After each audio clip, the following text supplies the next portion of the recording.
Hey folks, so last year I coached a therapist who had a thriving private practice in a major metropolitan city here in the US.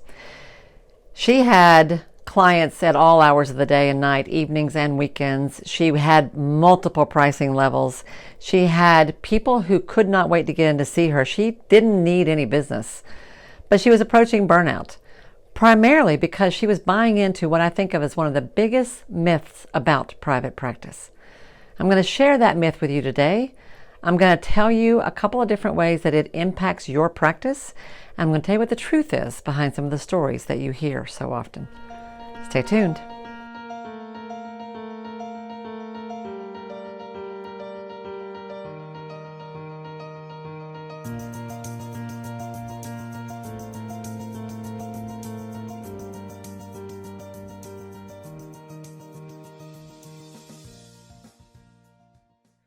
Hello everyone and welcome. My name is Wendy Pitts-Reeves. I am a longtime psychotherapist and a private practice coach. I work with healers across the country who have a practice that they want to design in a way that is ideal for them so that it serves them as well as it does their clients. And we talk about a lot of things here on this channel, in particular around the energy of money, the way we think about money and the way we manage money or address money in our work as healers. I know you're not supposed to talk about that, but in my experience, that is the one thing that trips up so many of us more than anything else. And if you like this video, y'all, please remember to give it a thumbs up, share it with a colleague, and subscribe so that you don't miss any of these going forward. The biggest myth about what it takes to run a successful private practice is that it requires sacrifice. Sacrifice of your income, sacrifice of your time, and a really painful sacrifice that I'll share with you in just a moment. When it comes to your income, there is a belief out there, I see it and I hear it all the time, that the only way you can have a full practice with a hefty or healthy caseload is by discounting your fees in a severe way. One of the most common ways I see psychotherapists doing that is by getting on every insurance panel known to humankind, which requires that they accept a significantly reduced rate in return for referrals. These days, I'm seeing many of those same folks get hooked by these third-party platforms that offer lots of business, lots of clients, again, in return for severely discounted fees.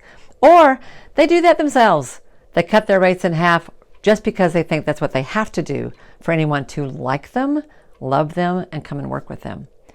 That's a myth, y'all.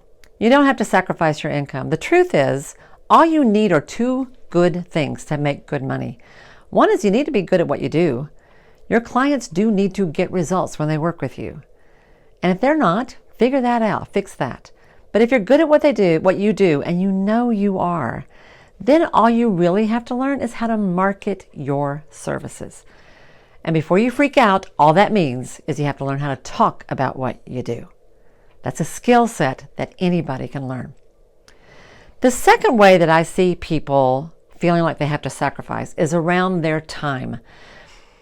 There's a belief out there that for you to have a full caseload and plenty of active clients, you have to see people pretty much whenever they want to be seen. Whether that's at 7 o'clock in the morning or 7 o'clock at night, whether it's on a major holiday or on the weekend. If you work with children, you probably are told you have to see kids after school. If you work with couples, you are probably told you have to see them after work. I can tell you for a fact that is simply not true. I could give you countless examples of people who work with teenagers but don't see anybody after 3 o'clock, who work with couples but only see them during regular business hours.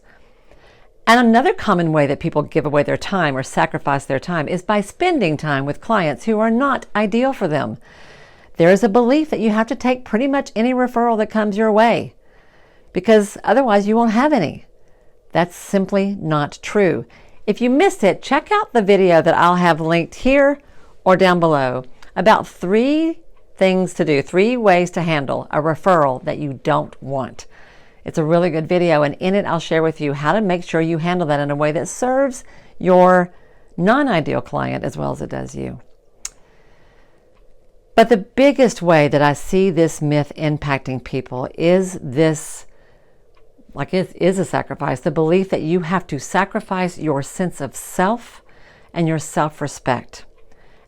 Ultimately, that you have to sacrifice your dream of having financial freedom, financial security, and the ability to run a business that allows you to do the things in your life you want to do. Now, there's a lot of reasons I have a problem with that. The biggest one is that in no other profession out there are people made to feel guilty because they just want to earn a decent living for a professional job. You have spent thousands of dollars and hours investing in your training, in your knowledge, in your skills. You bring something serious to the table. That's worth paying for. However, I'll take it even a step further. And the truth is, you can't be poor enough to help somebody else be rich, y'all. You can't be sick enough to help somebody else be well. If you really want to do good in the world, then do well in your business. Do well in your life as a human being. But do well in your business so that you have financial security, financial freedom, energy, joy.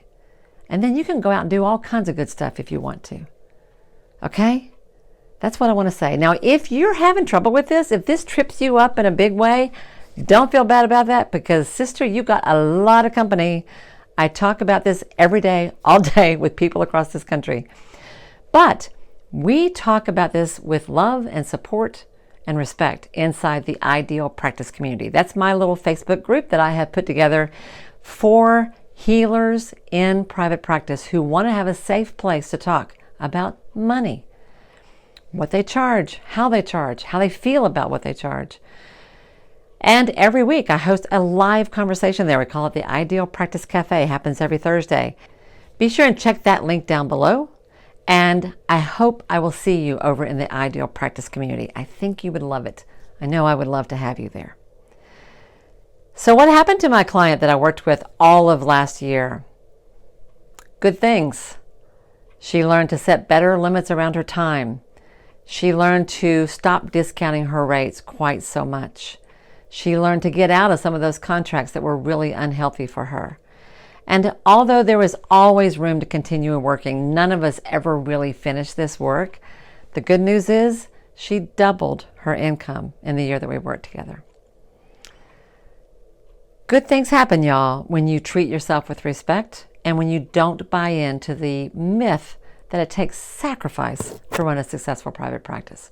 Because it doesn't. It takes clarity. It takes confidence. It takes learning how to market. It takes learning how to think like a business owner. But it doesn't take sacrifice. Talk to me in the comments below. I'd love to know what you think about this. And have a great week. And I will see you next time. Bye now.